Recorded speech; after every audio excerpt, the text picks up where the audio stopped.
Mga ka-blessing, kain tayo ng kanin at saka noodles. Pahingin ako ng yung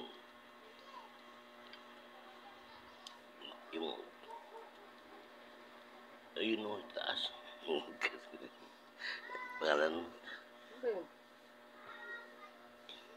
seaweed. Ano yung inaano mo? Yung seaweed. Hindi, ano sabi mo kanina? Nagbablog ko. Binablog kita.